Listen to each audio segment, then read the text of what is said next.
des Médicis, la reine-mère. Marguerite de Valois. Henri de Navarre. Jeanne d'Albret, la vieille reine de Navarre. Le prince et Condé. Le grand amiral Gaspard de Coligny. Le duc de Guise. Le duc d'Anjou, frère du roi Charles IX.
Navarre, mon très digne frère, prince de Condé, et vous, mon cher grand amiral, je veux que cette union et nouvelle alliance entre religions, nouée par ces mains, jointes ici par les rites sacrés du mariage, ne puisse être dissoute avant que la mort ait dissous nos vies.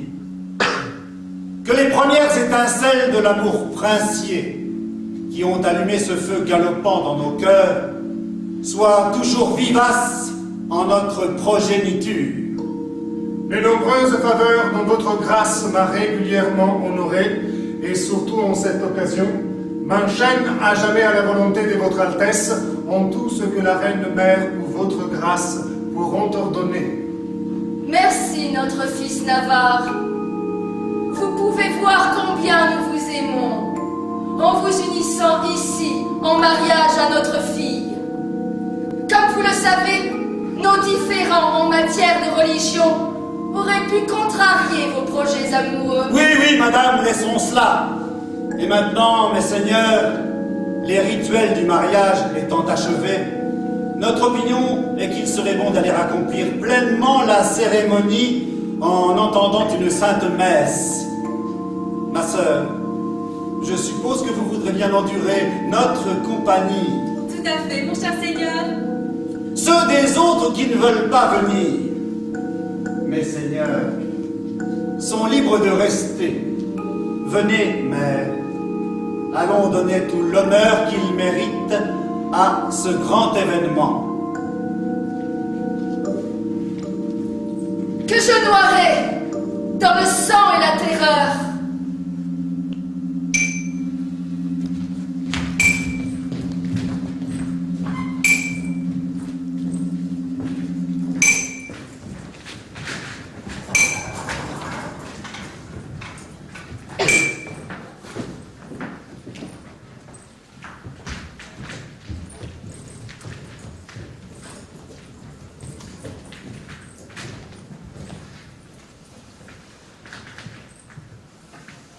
Prince de Condé, mon cher grand amiral, maintenant Guise peut souffler des tempêtes. Il ne peut plus nous faire grand mal avec le roi et la reine-mère dans notre jeu pour combler le vice de ce cœur gonflé d'envie qui n'aspire qu'à massacrer tous les protestants.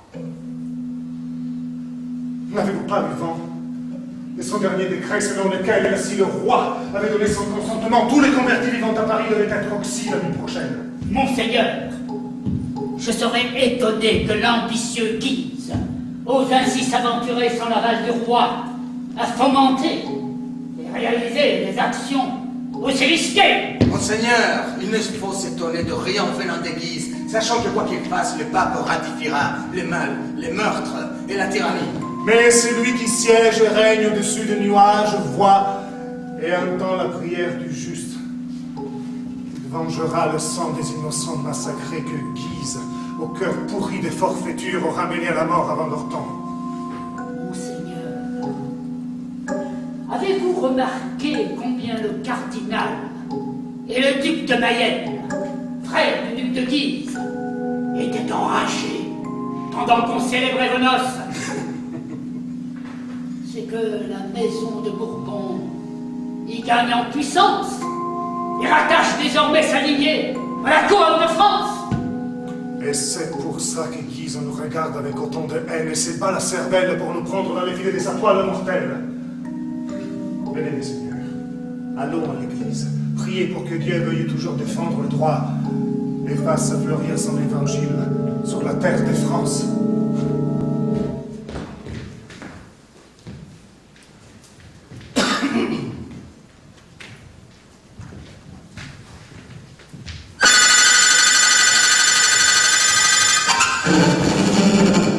Si jamais l'hymen a regardé des noces d'un œil torve, si jamais son hôtel a été flanqué de flambeaux funèbres, si jamais le soleil a souillé le ciel de nuées sanglantes, il n'y a jamais fait voir le jour avec terreur. Si jamais le jour s'est changé en nuit atroce, et la nuit fardée aux couleurs de l'enfer, que ce jour, cette heure, cette nuit fatale nous montre ce spectacle dans toute sa fureur. Apothicaire. C'est maintenant que je vais éprouver et combler de bienfaits l'amour que tu as pour la maison de Guise. Où sont ces gants parfumés que je t'ai fait parvenir pour les empoisonner? C'est fait. Parle. Chaque émanation provoquera-t-elle une convulsion mortelle? Ils sont juste là, mon cher Seigneur. Celui qui ne fait que les respirer est un homme mort. Tu as bien décidé. Je suis, mon Seigneur, prêt à tout ce que votre grâce ordonnera jusqu'à la mort. Merci, mon ami. Je récompenserai ton amour. Va les porter à la reine de Navarre, car elle est cette grosse tache dans notre œil qui enflamme toutes les hérésies infectant la France. Vas-y, mon ami, va les lui porter sur le champ. Soldat! Monseigneur, À toi maintenant de jouer ton rôle dans la tragédie. place-toi à une fenêtre donnant sur la rue, et quand tu verras déboucher le grand amiral, décharge-lui ton mousquet qui tomberait de mort. Et moi, c'est une pluie d'or que je déverserai sur toi. J'y vais, monseigneur!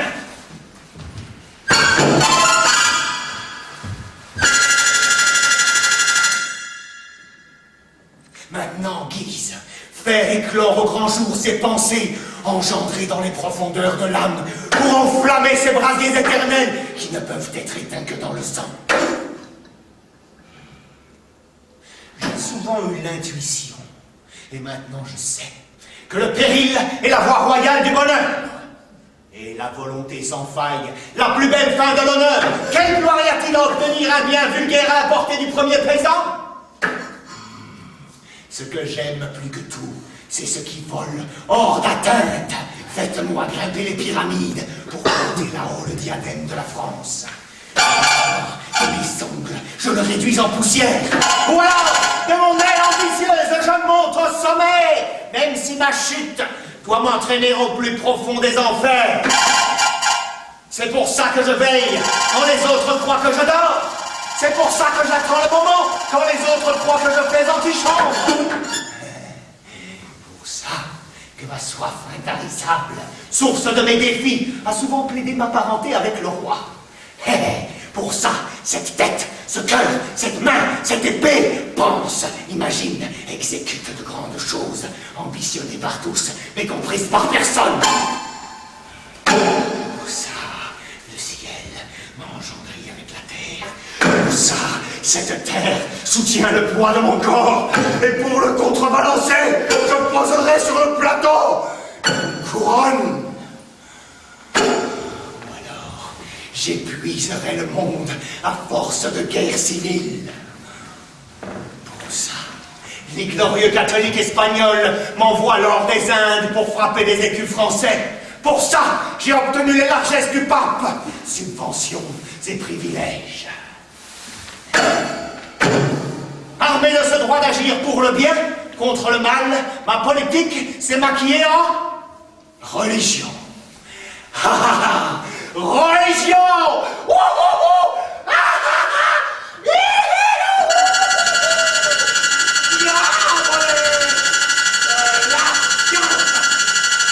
De la viande. J'ai honte, quoique je paraisse aux yeux du monde, de donner le sens d'un mot à ce qui n'est qu'un son. La terre serait faite d'une matière divine.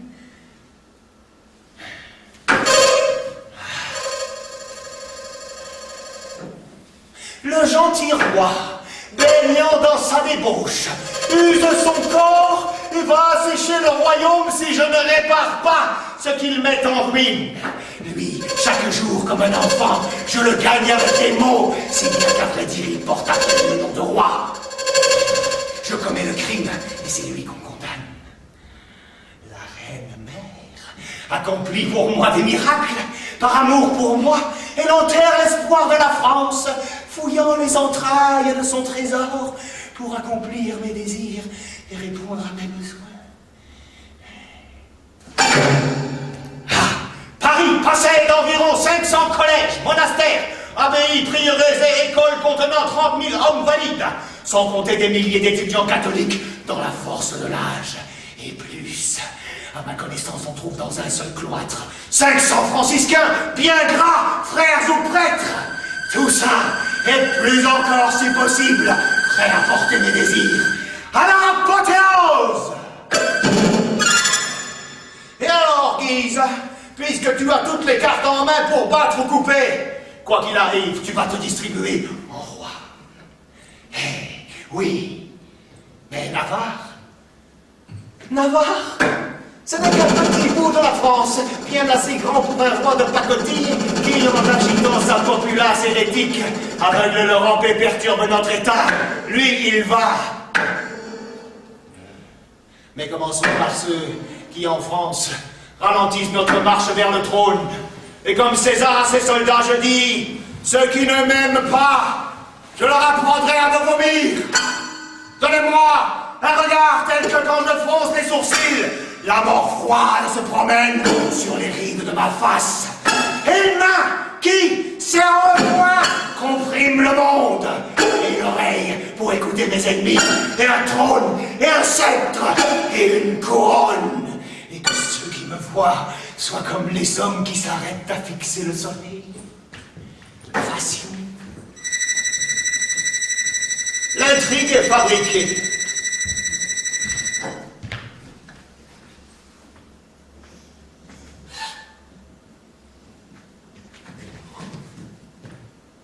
Les choses en sont au point où la volonté devient triomphe.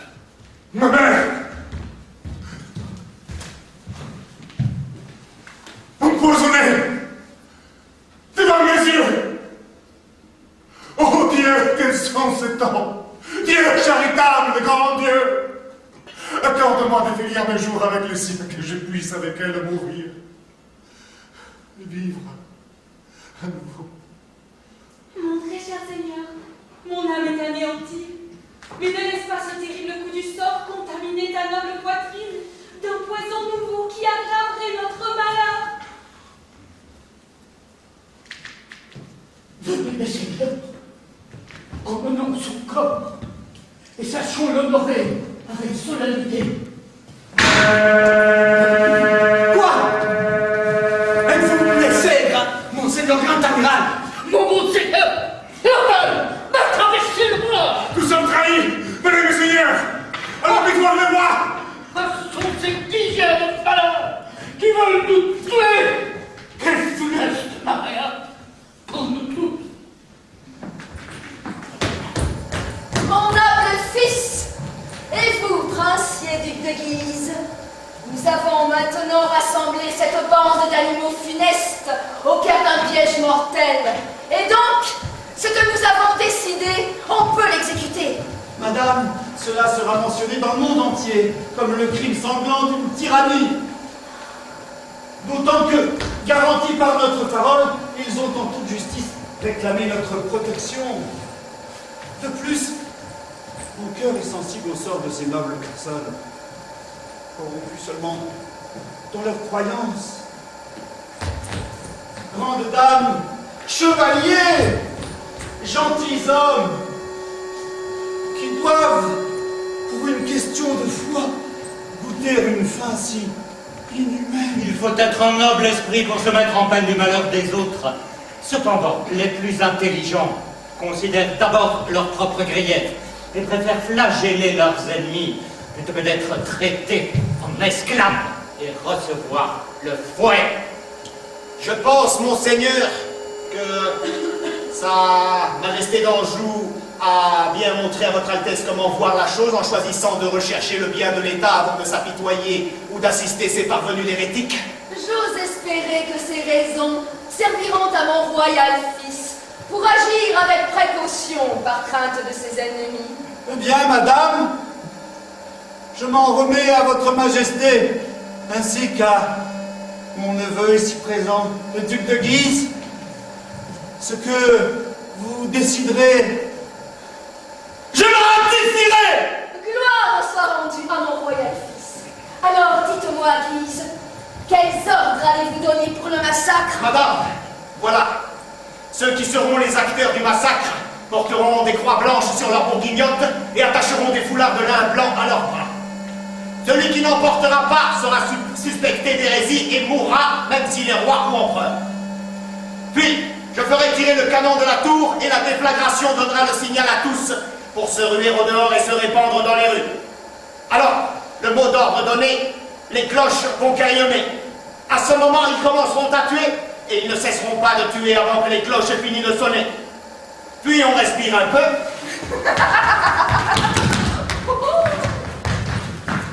Eh bien, mon petit, qu'y a-t-il? N'en déplaise à votre grâce, Monseigneur Grand Amiral a été abattu lâchement en pleine rue. Il prie très humblement votre majesté de venir près de lui. Il souffre dans son lit. Messager, dis-lui que je viens le voir tout de suite. Et maintenant, que fait-on avec l'amiral? Votre Majesté, le mieux serait d'aller lui rendre visite et de lui dire que tout va bien. Parfait.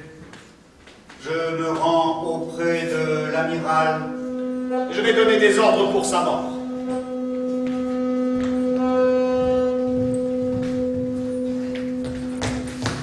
Commandant Monseigneur Grand Amiral, aurait-il été blessé dans la rue par des bandits? Je jure et je fais serment, aussi vrai que je suis roi, de trouver le coupable et de payer par la mort une mort lente, assortie de tortures inédites. Celui qui a eu la folle audace pour quelque gain de blesser l'homme noble aimé de son souverain. Ah, monseigneur, ce sont les gens du duc de Guise qui veulent massacrer nos vies innocentes. Soyez sûr, mon amiral, que je suis profondément affecté par la traîtrise qui vous frappe et que ma sécurité ne me tient pas plus à cœur que la vôtre.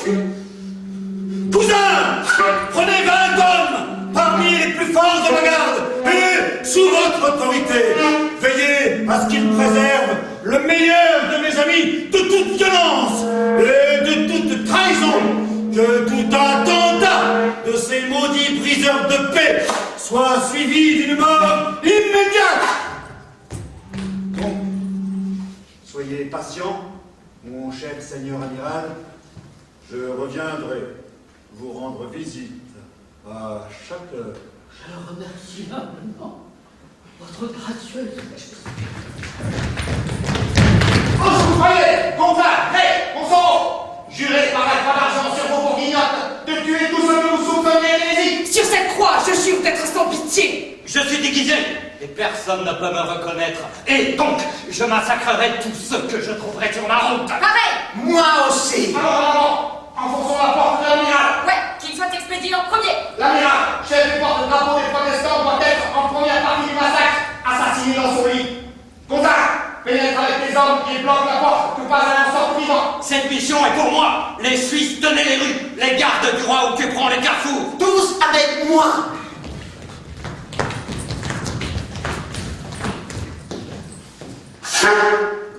Cousin, le capitaine chargé par mon frère de la garde de l'amiral va trahir son maître. Aujourd'hui, Guise, les catholiques vont refleurir. La tête coupée, les membres ne peuvent plus tenir seuls. Regardez, monseigneur, l'amiral est chez lui. Juste au bon moment. Venez dans cette rue, on va découper les domestiques qui sortiront par là.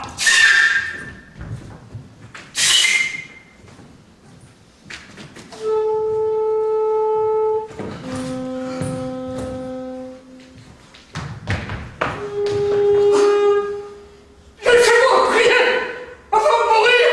Alors, prie la Sainte Vierge et baise cette croix.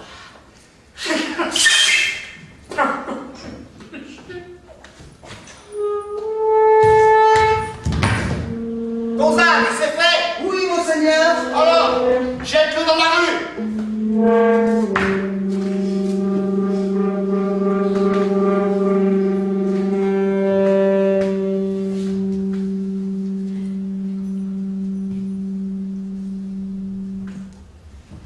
Saleté de Coligny, dégénéré, porte-étendard des Luthériens. Ta religion n'interdit pas au duc de Guise de s'essuyer les pieds sur ton cadavre. Emmenez-le! Nous traînerons son cadavre jusqu'à Montfaucon. Et lui qui, durant sa vie, haïssait la croix, maintenant qu'il est mort, sera donc pendu, enchaîné en croix. Anjou, Gonzague, si vous trois êtes aussi décidés que mon frère Mayenne et moi, il n'y aura plus un seul protestant respirant en France. Montsoreau, faites tirer le canon de la tour, que ceux qui se trouvent déjà dans les rues puissent entendre le signal. Puis, fais sonner la cloche, et en route pour le massacre. Anjou est avec toi! Mayenne aussi, moi aussi. Moi aussi. Moi aussi. Alors, mes seigneurs, au travail. Allez, c'est parti, on y va. Tue, que personne n'échappe. Mon Huguenot. Tuez-les! Tuez-les!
J'ai fait tout ce que j'ai pu pour interrompre l'échauffourée. Pourtant, monseigneur, la rumeur court que vous êtes l'un des auteurs du massacre. Moi, on vous a trompé. Je viens de me lever. Oh, et que non! Oh, toi, Guise, sale traître! Enlève tes mains pleines de sang! Viens, vite! Allons prévenir le roi. Lorraine! Lorraine! Attrapez-le! Lorraine! T'es crapule! Es-tu un prêcheur d'hérésie? Je suis un prêcheur de la parole de Dieu. Et toi, tu es un traître à ton âme et au ciel. Mon bien cher frère, comme disent les Écritures, tuez-le! Attendez, monseigneur, que je récite un psaume. Laissez-moi parler encore un peu. Non, Sarah! Ta langue pourrie qui a blasphémé la Sainte Église de Rome ne fera couler aucune plainte dans les oreilles de Guise pour amadouer la justice de son cœur. Tuez-le!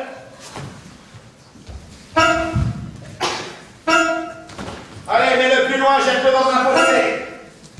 Quel terrible cri monte de la Seine, effrayant le pauvre rabu à son étude. J'ai peur. Et l'Églysien est traversé le pont et l'intention de me menacer une fois encore. Fuis, Pierre! Fuis, si tu veux sauver ta vie! Dis-moi, cher Omer, pour quelle raison devrais-je fuir? Les Chrétiens sont quasiment à ta porte. Ils veulent nous tuer. Et moi, je saute par la fenêtre. Cher Omer, reste! Qui est celui-ci? C'est Omer Talon, le compère de Pierre de la Ramée. Et qu'est-ce que tu es? Je suis comme Pierre, un chrétien. Ouais, laisse-le passer, c'est un catholique. Alors, la ramée. Tonnerre, où je t'égore? Relasse, messieurs, je suis un philosophe. Où irais-je trouver de l'or? Tout ce que je possède est la pension accordée par le roi. Tout ce que je possède, à peine reçu, est déjà dépensé. Qu'avons-nous là? C'est Pierre de la Ramée, le professeur de logique du roi. Tuez-le! Oh mon monseigneur, en quoi Pierre de la Ramée a-t-il pu à ce point vous offenser? Putain, monsieur, en ayant des opinions à propos de tout, sans jamais avoir été au fond de rien. N'est-ce pas toi qui t'es foutu de l'organon et prétendu que c'était un temps d'Amérique? Celui qui n'est qu'un plat faiseur de classement, uniquement reconnu pour son talent à pondre des résumés. Celui-là, selon vous, serait un grand savant, et celui-là, on l'envoie débiter ses brèches en Allemagne. Mais en aucun cas, il ne faut aller contre les axiomes des docteurs et ce qu'ils disent, qu'Aristote a dit, en prétextant cette fausse argutie selon laquelle argumentum testimoni est in artificial. Et pour avoir contredit à ceci, je dis que Ramus doit mourir. Que réponds-tu à cela? Ton ego argumentum ne te sert plus à rien, petit monsieur. Tuez-le! Mon bon et noble seigneur, laissez-moi dire un dernier mot. Vas-y, exprime-toi. En ma dernière heure, je ne réclame pas de délai pour ma vie, mais pour défendre ce que j'ai fait. Je sais ce que j'ai écrit, et qu'un certain Chétus s'est senti offensé, paraît-il, de ce que mes hypothèses, au nombre de 3, contenaient toutes les siennes. J'ai constaté, en effet, que l'organon était confus, et je l'ai réorganisé en une forme plus accessible. Et d'ailleurs, concernant Aristote, je voudrais dire avec force que ceux qui en négligent l'importance ne pourront jamais rien faire de bon, ni en logique, ni en philosophie. Et je dis cela précisément pour cette bornette de la Sorbonne. On va laisser un terroriste la guerre. Regardez-le, je dis. Envoyez-le retrouver ses arguments. On n'a jamais vu un fils de charbonnier si prétentieux.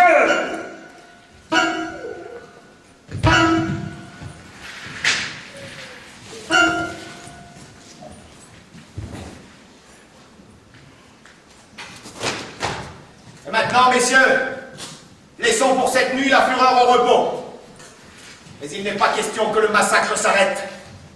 Gonzague, chevauche à Orléans, Ré à Dieppe et Montsoreau à Rouen. Ne laissez pas vivre un seul homme que vous soupçonnerez d'hérésie. Et maintenant, que l'on fasse taire cette cloche qui sonne ces matines du diable. Pour l'heure que chaque homme dépose sa bourguignotte et aille gentiment se mettre au lit.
Seigneur de Pologne, j'avoue que l'offre de votre prince électeur va bien au-delà de mes mérites. Car les Polonais, comme on me l'a dit, et comme je le sais, sont un peuple martial, digne d'un roi qui possède en lui-même assez de lumière pour dissiper les doutes et abuser des ennemis subtils.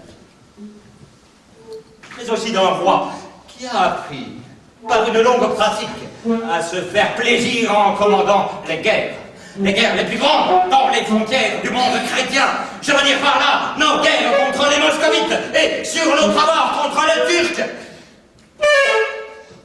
Et à chaque fois contre de riches princes et des empereurs puissants.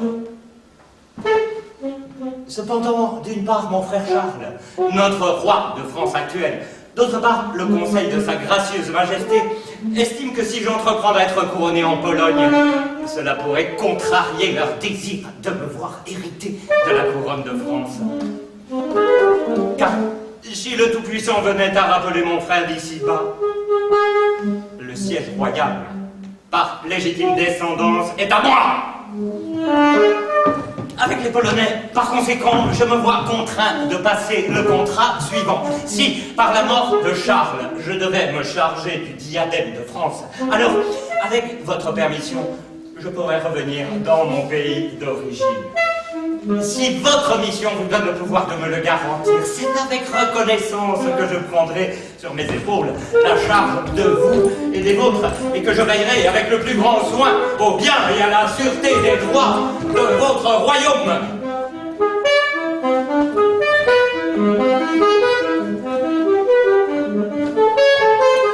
Tout ceci est plus encore, tout ce que votre Altesse voudra, pour la couronne de Pologne et le diadème royal.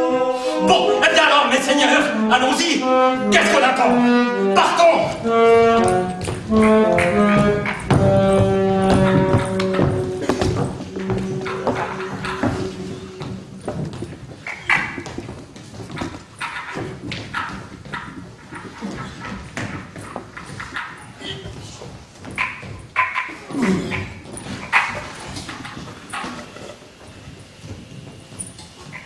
Eh bien maintenant, mon pote, qu'est-ce qu'on fait de l'amiral?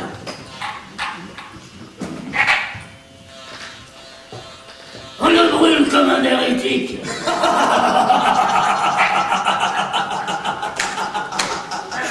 Non, son cadavre, il va contaminer le feu, et le feu va contaminer l'air, et il va nous empoisonner.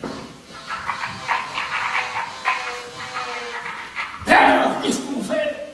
Balançons-le dans la Seine. Non! Il va corrompre l'eau, et l'eau les poissons, et les poissons nous-mêmes quand on va les manger. Foutons-le dans le fossé. Laisse-moi te gouverner par moi.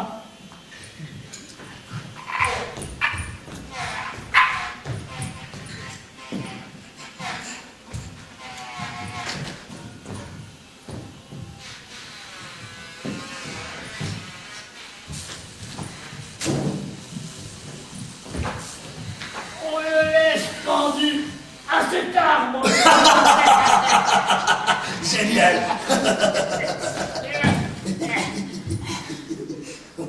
Et alors, madame? Et vous, cardinal de Lorraine, mon frère?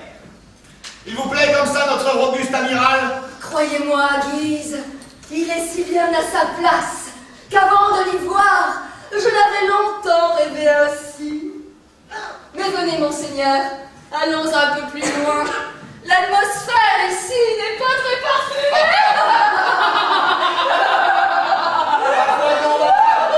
Messieurs, défendez-le et jetez-le dans un fossé. Ah, je te l'avais dit.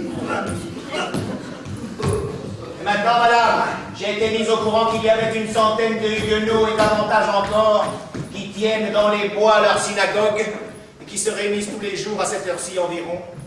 Eh bien, moi, je veux en être aussi. Et tous les passer au fil de mon épée.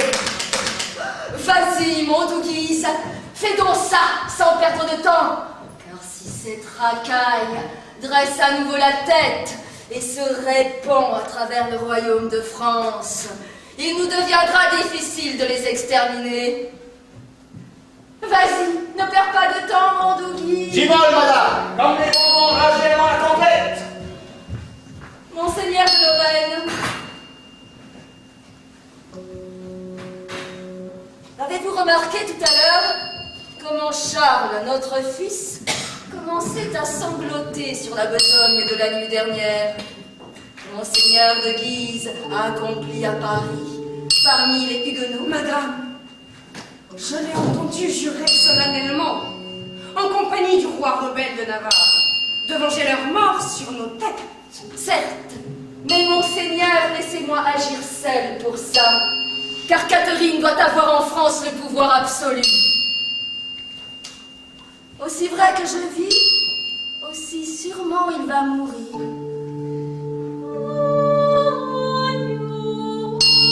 Et alors, Henri portera la couronne. Et s'il grogne ou fait obstacle à la volonté de sa mère, je le déshérite. Lui et tous les autres. C'est moi qui gouverne la France pendant qu'il siège sur le trône. Et s'ils ne sont pas contents, je les écrase. Venez, monseigneur, sortons.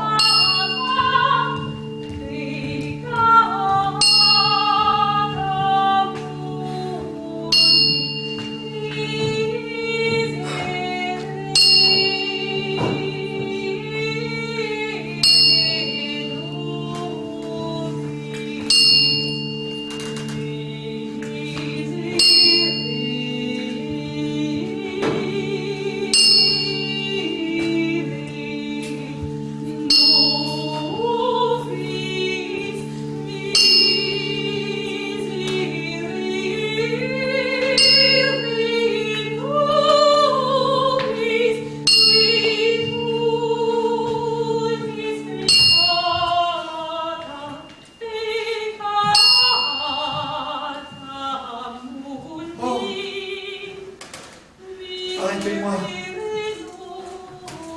Que je me repose un instant.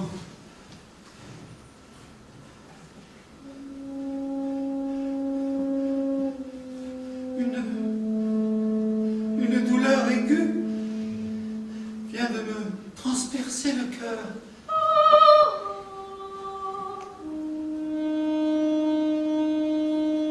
Une décharge fulgurante.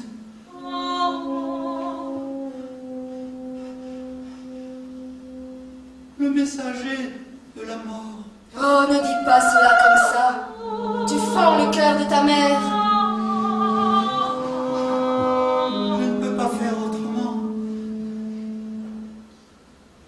C'est la souffrance qui m'arrache ses larmes. Soyez fort, monseigneur. Ne doutez pas. Soyez certain que Dieu vous fera retrouver une bonne santé. Non, Navarre, mon frère, toi qui m'aimes, j'ai mérité mon sort, je dois l'avouer. Ceux que j'ai laissés assassiner souffrent avec patience et ne peuvent s'en prendre à la santé du roi.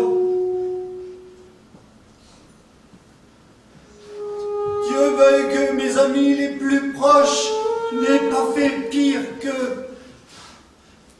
Ah, soutenez-moi.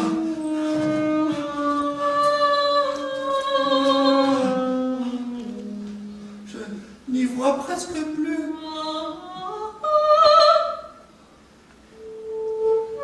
Mes nerfs se tendent.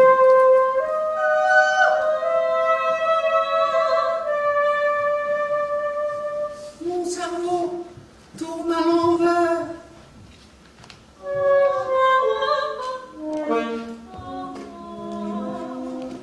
Mon cœur est rompu. Je tombe. Je meurs.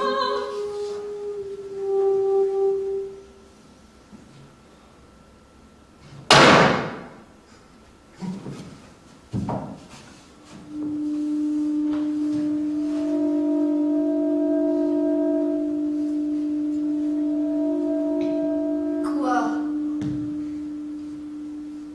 Es-tu mort?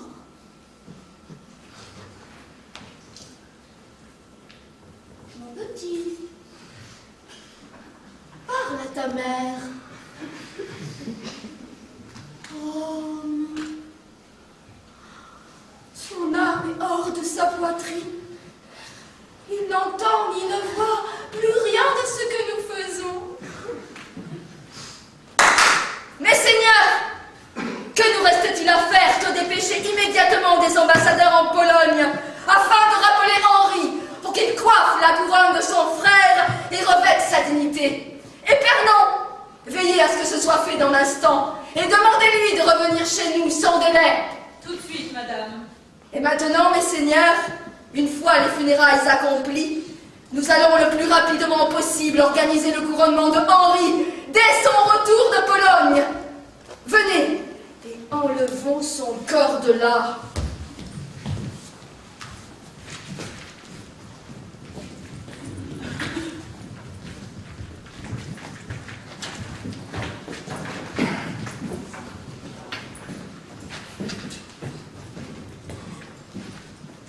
Et maintenant, Navarre,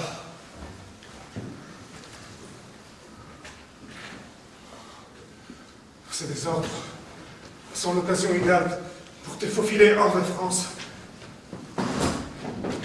Il n'a été caché chez toi. Car dans ces royaumes, il n'y a pour toi qu'en sécurité.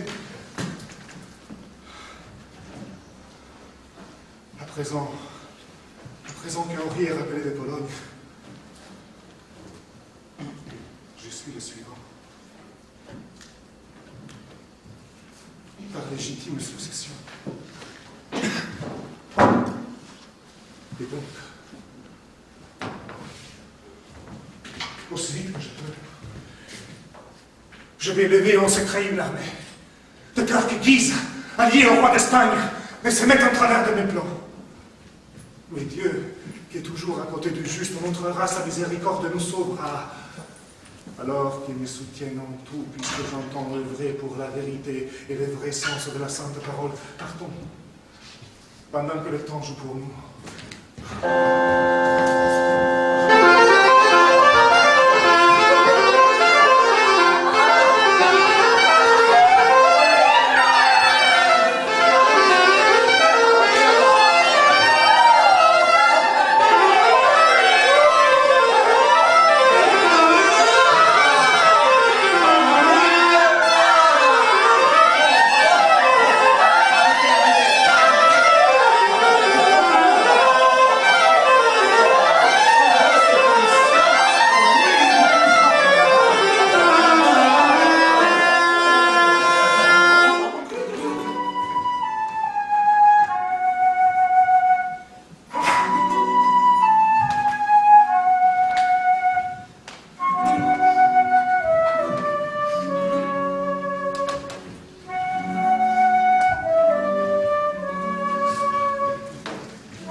La bonne fortune épaule ma volonté, et si vos pensées se rendent à la hauteur de mes mérites.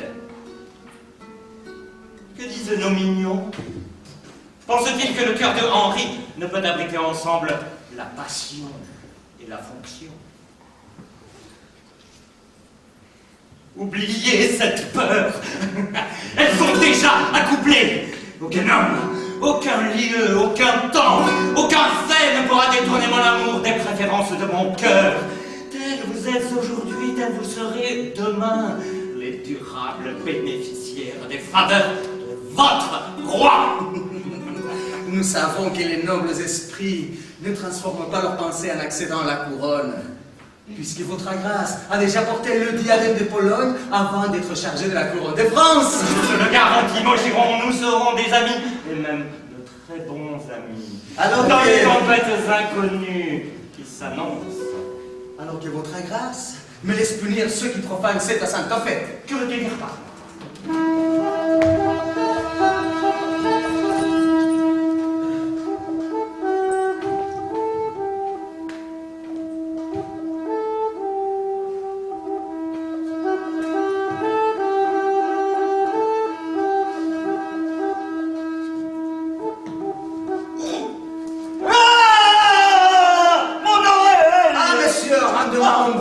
Voici ton oreille. Emmenez-le. Tatouche. Cher camarade, je veux être sa caution pour cette offense. Allez, va-t'en, canaille, et ne travaille plus le temps que dure le jour de mon sacre.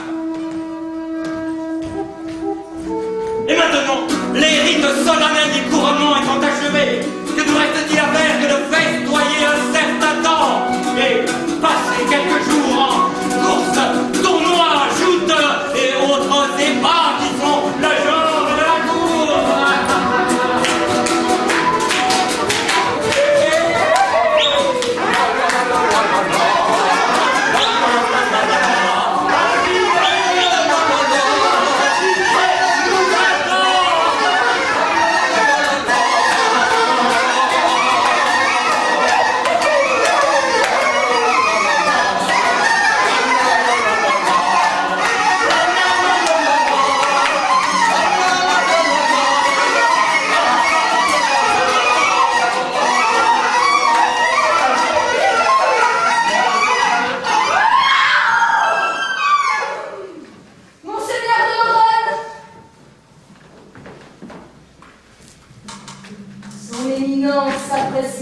le gai tempérament de mon fils. Comme vous le voyez, son esprit est tout entier assez mignon. Et tout son horizon n'est que jouissance. Ainsi, tandis qu'il dort en sécurité dans son lit,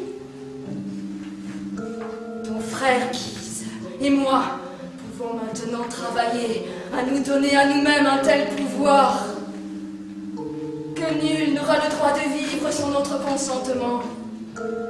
Et alors, la foi catholique romaine fleurira en France et nul ne la reniera. Madame, on m'a informé, en secret, que mon frère Guise a rassemblé une armée destinée, affirme-t-il, à tuer les puritains. Il entend par là la maison de Bourbon. Et donc, madame, vous devez manœuvrer auprès du roi et lui faire comprendre que c'est à la fois pour le bien de son pays et pour le profit universel de la religion. Oh, mon garçon, laisse-moi décider seul des moyens de lui faire gober la chose. Car s'il s'oppose à ce que je lui demande, je l'envoie sur le champ rejoindre son frère. Et c'est son autre frère, le duc d'Alençon, qui aura le diadème. Ils mourront tous si je n'ai pas ce que je veux. Car tant qu'elle vivra, Catherine sera reine. Venez, monseigneur, allons trouver Guise et nous déterminer sur la conduite des opérations.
Dis-moi à qui tu écris.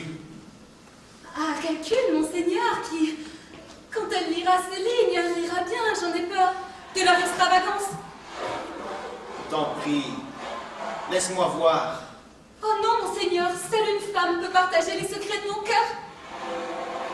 Madame, je dois voir.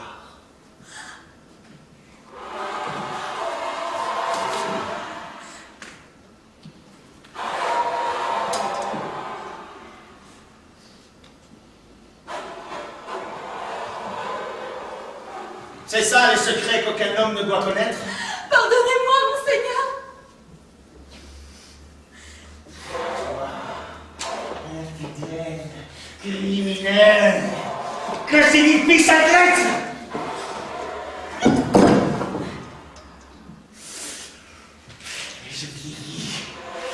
lubricité a-t-elle rajeuni? Ou mon amour est-il en toi si obscurci que d'autres doivent commenter mon texte?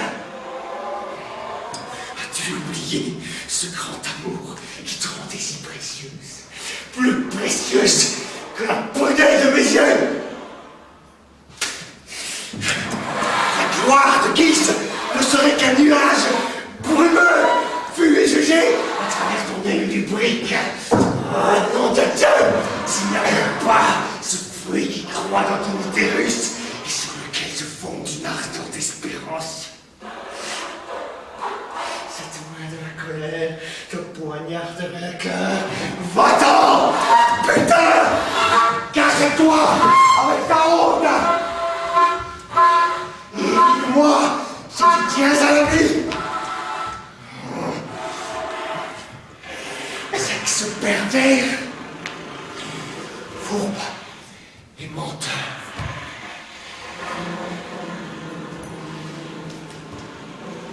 Maintenant je vois que depuis le début, ses yeux et ce regard n'étaient que mensonges.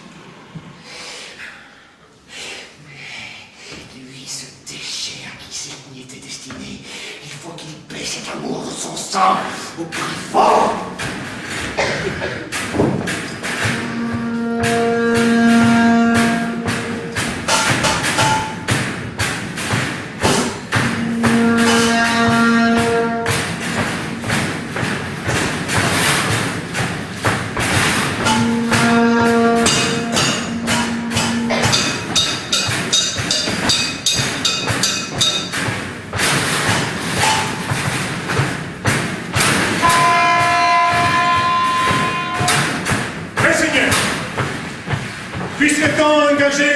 Dans un combat juste et légitime, nous entreprenons de mener la guerre contre ces fiers fanatiques qui mettent la foi en péril.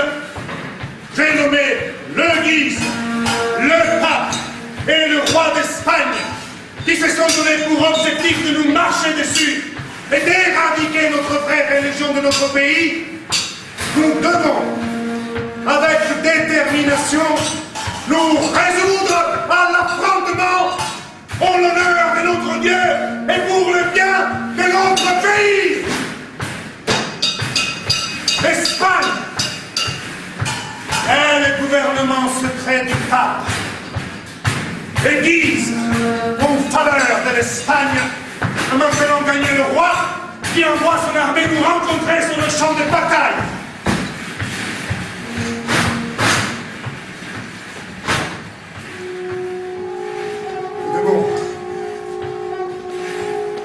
Le démon de la vengeance est en moi. Campé sur les hauteurs de ma poitrine, il fait échouer les couleurs de la reconquête sanguinolente qu'aujourd'hui je respecte, ainsi que les feuilles des arbres qui abandonnent leur verre vaniteux pour bien l'hiver quand je m'éventerai d'être le vainqueur de la vengeance. Alors, garçon, des nouvelles? Monseigneur, une armée puissante arrive de France pour nous envahir. Au nom de Dieu, qu'ils viennent. C'est Guise qui a poussé le roi à prendre les armes et à provoquer une guerre civile. Mais, connais-tu le nom de leur général? Le duc de Joyande a amené au roi d'importants renforts. Il ne racontera pas la récompense de ses peines, j'espère. Je voudrais que Guise puisse venir à sa place, mais il s'est tapis dans son lit douillet et la sécurité son repose-pied. Il ne manquait de rien. Il s'est fou de l'avenir du roi ou du pays. À servi de l'un comme de l'autre.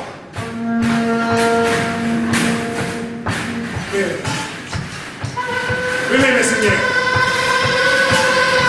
Partons sans attendre.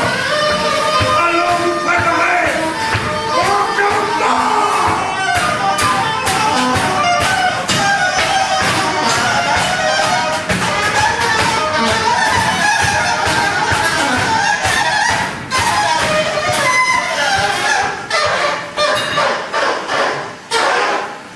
Âme de joyeuse, mon doux, je te fais général de toute mon armée, sur le pied de guerre pour marcher contre Navarre, le roi rebelle.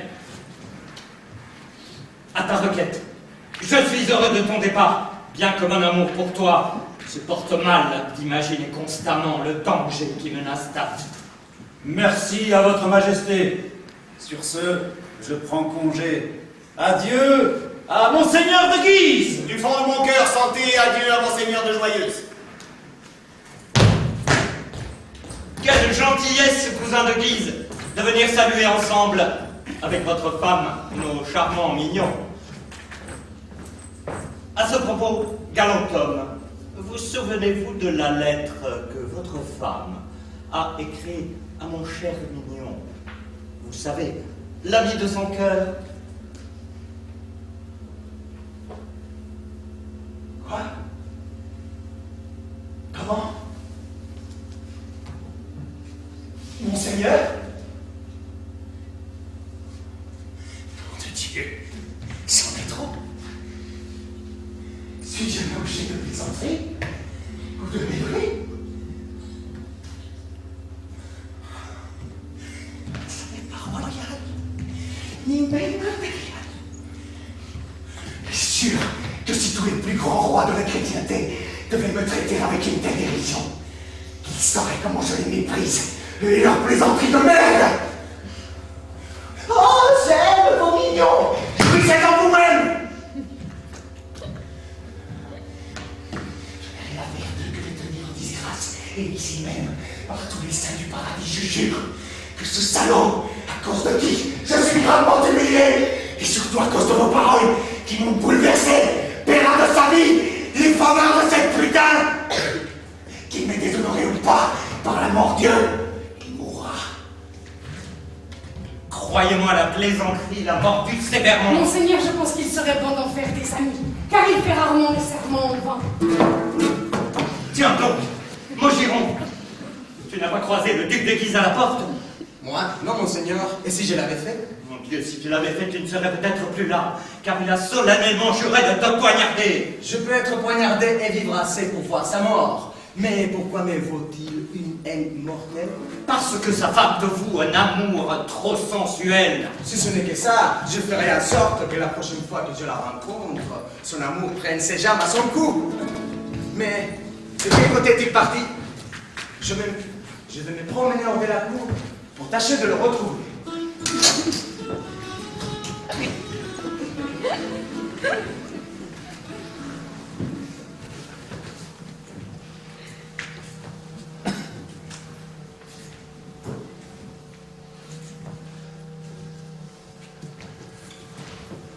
Les ducs, Anne de Joyeuse, est tuée! Et toute son armée est défaite! Nous voici récompensés des lauriers de la victoire, et ainsi Dieu, comme on le voit, guide toujours le droit pour que sa gloire se répande sur la terre.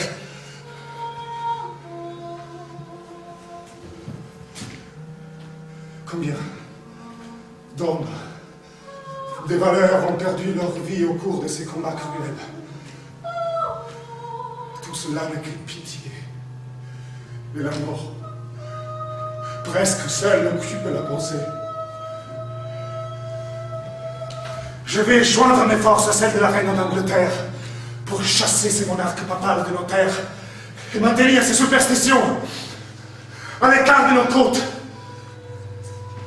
Et maintenant que nous sommes à l'abri des tempêtes, retournons, triomphants, sous nos tentes.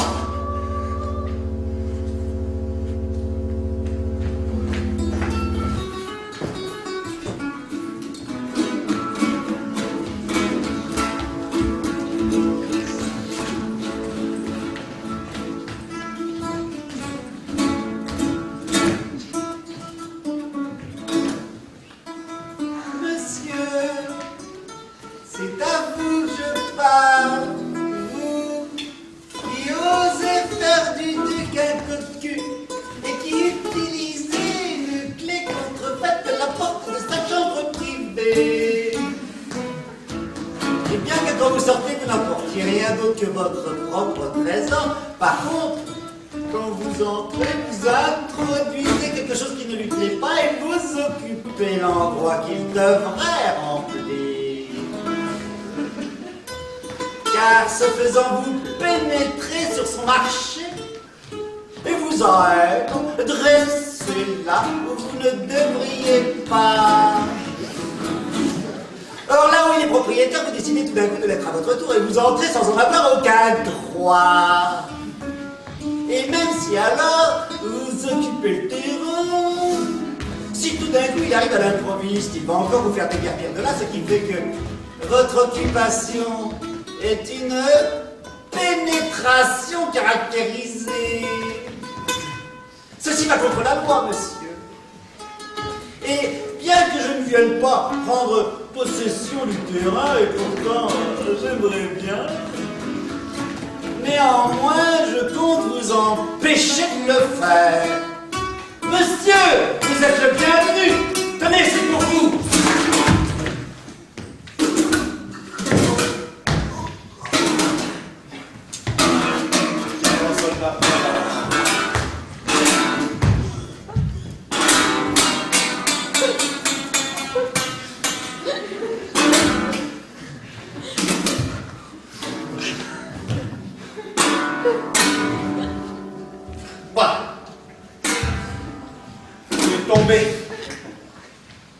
Chose incomplète dont notre roi de France n'a pas pu faire un météore enflammé dans le firmament. Reste couché là. Délice du roi et dégoût de Guise. Venge-le, Henri, si tu le désires ou si tu l'oses. Je l'ai fait uniquement au mépris de toi. Tu as stupidement mis le feu à l'âme de Guise, qui est déjà en elle-même bien assez brûlante pour te consumer en toute justice dans une fournaise d'honte. L'armée que j'ai levée se donne maintenant ta fin pour but, avant l'éradication des Huguenots. Et quand tu penseras que j'ai oublié ce que tu m'as fait, et que tu te reposeras en toute tranquillité sur ma parole, je te réveillerai de ton rêve imbécile et tu découvriras que tu es prisonnier. Monseigneur de Guise, nous apprenons que vous avez regroupé une armée. En revanche, votre intention, nous ne la connaissons pas. Mais nous présumons que ce n'est pas pour notre bien. Eh bien quoi? Je ne suis pas un traître à la couronne de France. Tout ce que je fais, c'est pour l'amour de l'évangile. Non, c'est pour l'amour du pape et ton profit personnel. Quel père de France, à part toi, Guise l'ambitieux, oserait avoir une armée sans le consentement du roi? Je te défie pour trahison de la cause royale. Il est Pernon. Si son Altesse n'était pas là, tu éprouverais la fureur du duc de Guise. Du calme, Guise. Ne menace pas Épernon, si tu ne veux pas éprouver l'irritation du roi de France. Quoi? Je suis un prince de la maison de Valois et par conséquent un ennemi des Bourbons. J'ai prêté serment à la Sainte Ligue et par conséquent je suis haï par les protestants. Que dois-je faire sinon me tenir sur mes gardes? Donc, puisque j'en ai les moyens, j'entretiens une armée en permanence. Toi, tu as les moyens d'entretenir une armée en permanence. Toi qui vis des subventions de l'étranger. Le pape et le roi d'Espagne sont tes petits amis. Autrement, toute la France sait bien que tu es un pauvre duc. Oui, ce sont eux qui le nourrissent de l'aurore pour contrecarrer nos volontés et mettre en échec nos amis. Monseigneur, pour parler plus nettement, voici ce qu'il en est. Étant animé du zèle de la religion, j'ai l'intention de rassembler toutes les forces que je peux pour abattre ces factieux de puritains. Mais sachez que le pape vendra plutôt sa triple couronne, il le fera, et Philippe le catholique, roi d'Espagne, fera déchirer par ces Indiens les entrailles pleines d'or de l'Amérique avant que je me retrouve dans le besoin. Navarre, qui couvre les protestants sous son aile, éprouvera que la maison de Lorraine est son ennemi.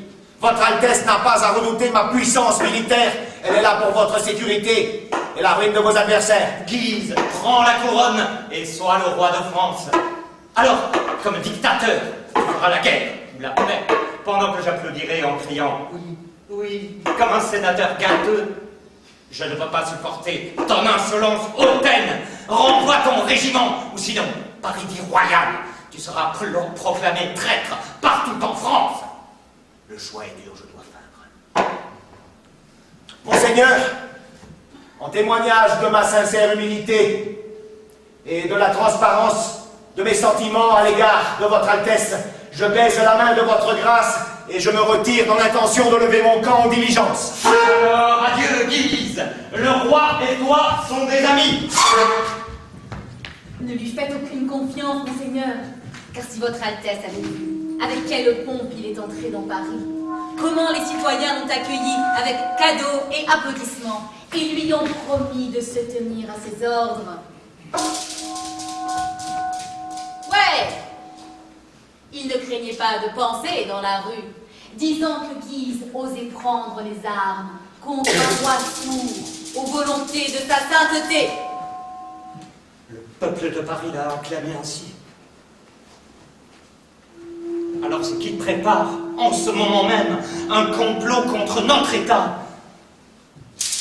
Bon, je m'en charge. Je vais rédiger immédiatement la démission de mon conseil. Je serai mon propre conseil. Ce sont tous des hypocrites. Eh bien non, je me laisserai gouverner par toi.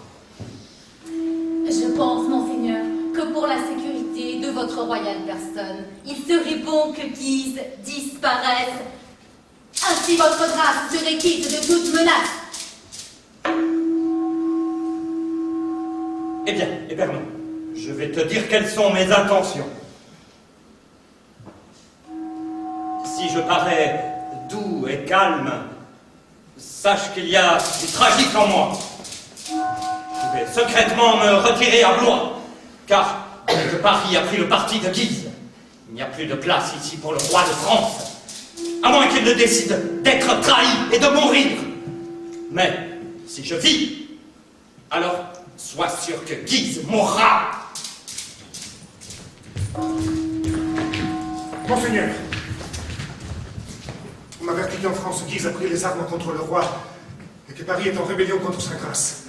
Votre grâce tiendra une excellente occasion de démontrer son amitié au roi de France en lui offrant contre ses ennemis une aide qui ne pourra être appliquée qu'avec reconnaissance. En effet. Condé, va voir la France en ambassade. Je salue son adresse en mon nom. Assure-la que nous lui fournirons toute l'assistance possible contre les Guisiens et leurs complices. Va, Condé. Recommande-moi son Altesse et dis-lui que je viendrai lui rendre visite dans très peu de temps. Je pars rassembler mes hommes en vitesse et mettre l'armée en ordre de marche pour la France. Je dois soutenir le roi contre ce Guise de malheur. Il saura, je n'ai peur, la ruine de ce glorieux royaume de France, car il n'a d'autre ambition que le pouvoir. Il tire profit de la religion pour installer le pape et les papelins sur un territoire solidement ficelé au siège de Rome. Mais si Dieu favorise mes projets et nous permet d'arriver en France sains et saufs, nous le repousserons. Puis nous le conduirons à la mort. Cet homme abject qui ne travaille que des astres de son pays.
la lumière fut mortelle aux protestants qui tombent maintenant et périssent à son apogée.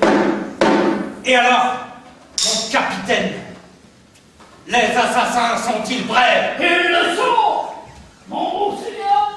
Mais sont-ils déterminés et armés pour tuer, remplis de haine pour la vie et l'honneur de Guise? Je vous le garantis, monseigneur. Viens donc, fière Guise, et dégorge ici ta poitrine, surchargée d'un excès d'ambition. Viens expirer ta vie, dans laquelle ma mort était cachée, et mettre un terme définitif à tes incessantes trahisons. Bonjour à votre majesté. Bonjour à mon bien-aimé cousin de Guise. Comment se porte ce matin, votre excellence? J'ai entendu dire qu'il déplaisait à votre Altesse de me voir mener si grand train à la cour. Ils sont à blâmer ceux qui ont dit que cela me déplaisait. Et vous aussi, cher cousin, de l'avoir imaginé. Ce serait trop dur pour moi si je devais douter de mes parents et nourrir des soupçons à l'égard de mes amis les plus proches. Soyez certains que je suis résolu, quoi que l'on murmure à mes oreilles, à ne supposer en vous aucune déloyauté. Et donc, à plus tard, mon frère.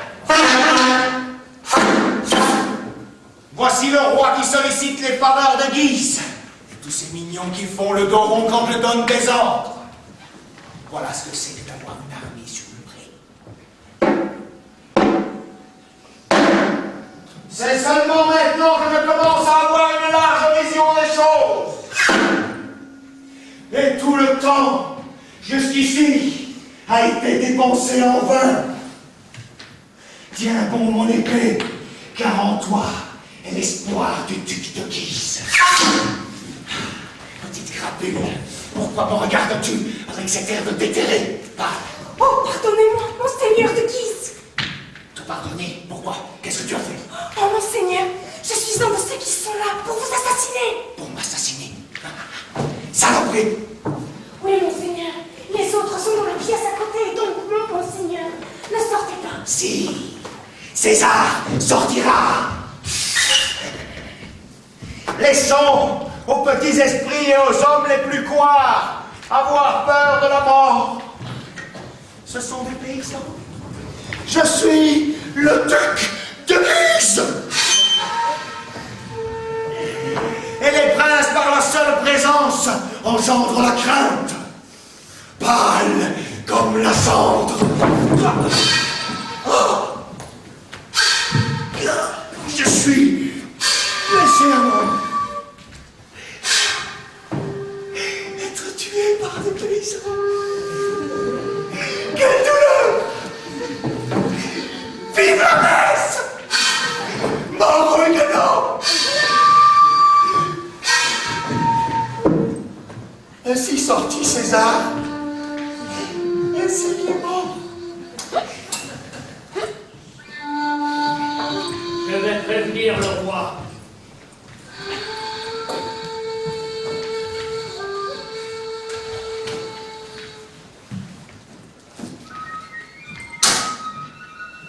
Voyez, majesté, le Guise est prêt. Ah, cette douce vision est un sédatif pour mon âme. Chargé du poids coupable de milliers de meurtres, monsieur de Lorraine, plongez en enfer. Vos mémoires de ces événements sanglants dans lesquels tu m'as entraîné quand tu vivais ici même, en votre présence à tous, je le jure, je n'avais jamais été roi de France jusqu'à cette heure. Voilà le traître qui a dépensé mon or dans des guerres étrangères et civiles. Ne m'a-t-il pas forcé pour défendre le pape à dépenser mon trésor qui aurait dû contribuer à fortifier mon pays dans les guerres civiles entre Navarre et moi. Il voulait me mettre au couvent ou m'assassiner et ainsi être roi. Que tous les princes chrétiens qui l'entendront, car le monde entier saura que Guise est mort, retiennent seulement ceci. Je jure ici qu'il n'y eut jamais en France de roi courbé tel que moi sous le joug. Mais à quoi sert que le traître soit mort si son frère, le duc de Mayenne, vit encore, ainsi que ce jeune cardinal qui grandit en arrogance? Allez trouver le gouverneur d'Orléans et dites-lui en mon nom de tuer le duc de Mayenne. Et envoyez vos assassins étrangler le cardinal. Les deux ensemble feraient un duc de Guise entier, en particulier avec l'aide de notre vieille mère. Oh, monseigneur, voyez-la qui vient, comme si elle se désespérait d'entendre la nouvelle. Laissons-la se désespérer. Mon cœur est assez léger. Maman, que pensez-vous de mon stratagème? Je voulais être roi. Alors, j'ai assassiné le duc de Guise. Quoi? Mais enfin, tu l'étais déjà avant. Prie Dieu que tu puisses encore être roi, maintenant que tu as fait ça. Non, il était roi et il m'annulait. Mais je veux maintenant être roi et me gouverner et faire baisser la tête aux Guisiens qui sont en vie.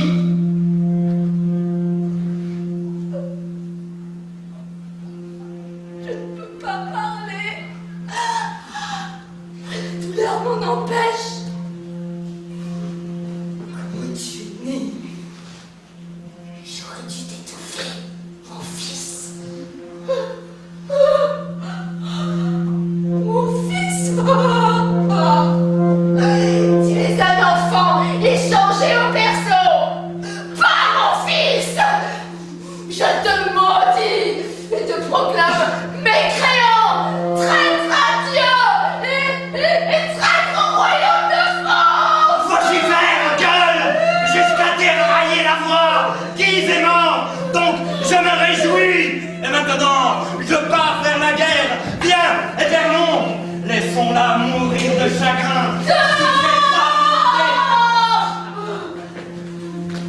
Laissez-moi seul m'en accueillir.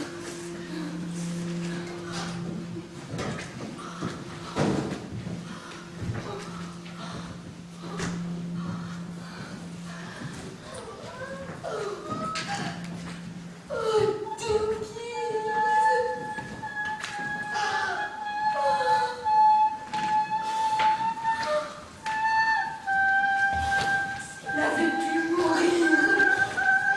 Que tu sois encore là. Qui fais-je confier mes secrets maintenant? Et qui m'aidera à maintenir la religion? Les protestants vont se pavaner et nous humilier. Ce salaud de Navarre aura la couronne de France. Le dôme de Saint-Pierre s'écroule. Tout en ruine. Et tout ça par ta mort, mon Guise. Que vous reste-t-il faire? Laissez le chagrin étreindre mon âme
J'arracherai de France cette lignée des Valois jusqu'à la racine.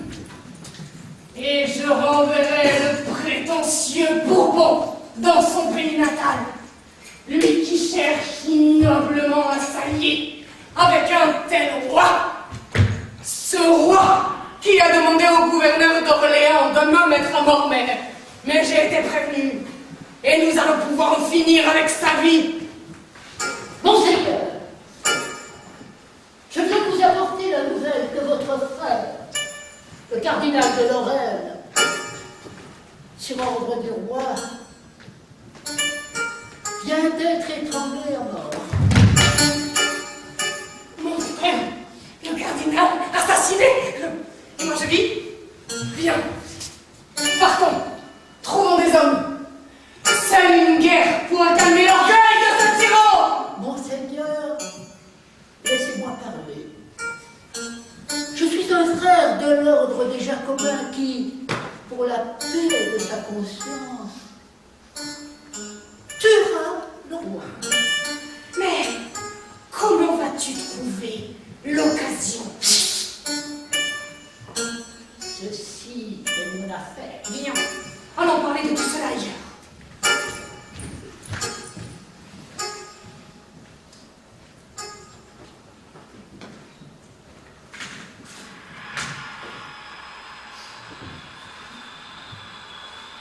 Navarre, mon frère,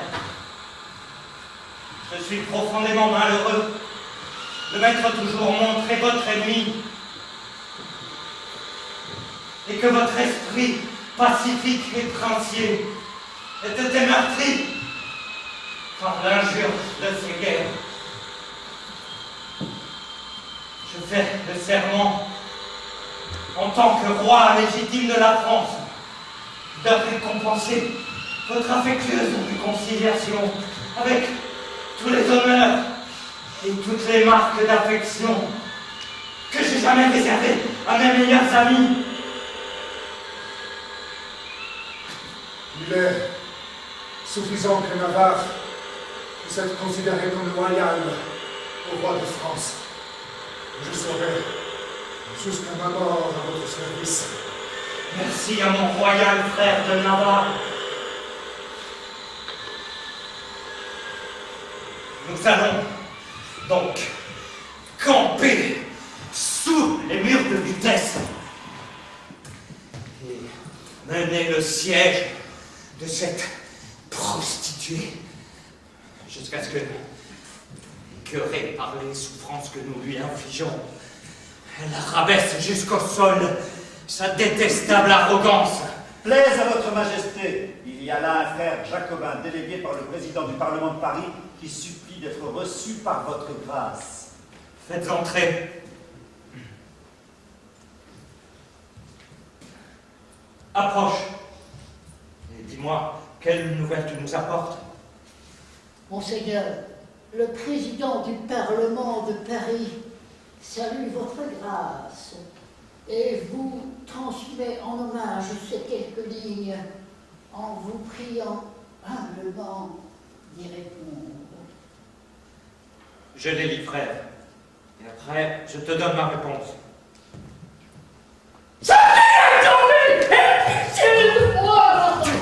Que cette crapule crève et ressente en enfer les justes tortures qui punissent la pérennerie. Quoi? Votre Majesté est blessée. Oui, Navarre, mais pas à mort, j'espère. Dieu garde votre Majesté d'une mort si soudaine.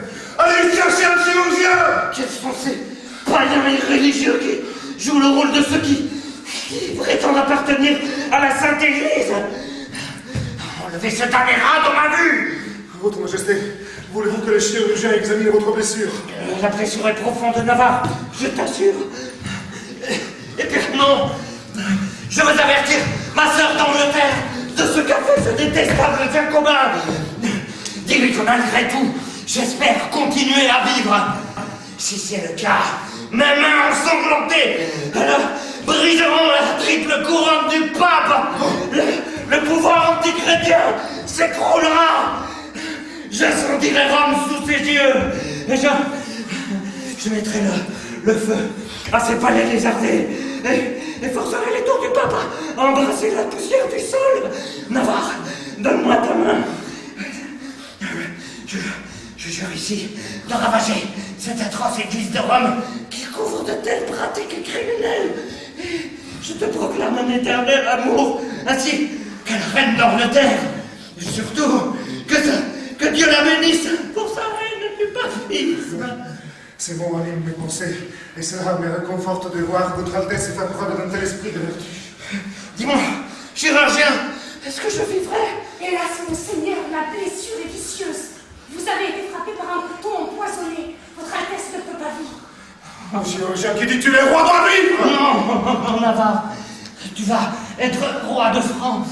Vous vivrez encore longtemps et vous êtes toujours le roi de France. Oh, mon doux épernon, ton roi va mourir. Mes seigneurs, rejoignez le combat de ce grand prince, car il est votre roi légitime et mon plus proche héritier. La lignée des Valois s'éteint avec ma tragédie. C'est à la maison de Bourbon de porter la couronne, face qu'elle ne périsse pas dans le sang comme la mienne. Ne pleure pas, Navarre, mon ami. Venge ma mort. L'homme qui m'aime n'est pas celui qui verse le plus de larmes, mais celui qui dépensera le plus de sang. Attendez, Paris, vous empêche, c'est traître, rebelle, Navarre, je meurs.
Venez, mes seigneurs, soulevez les corps, qu'on puisse les voir dignement enterrés.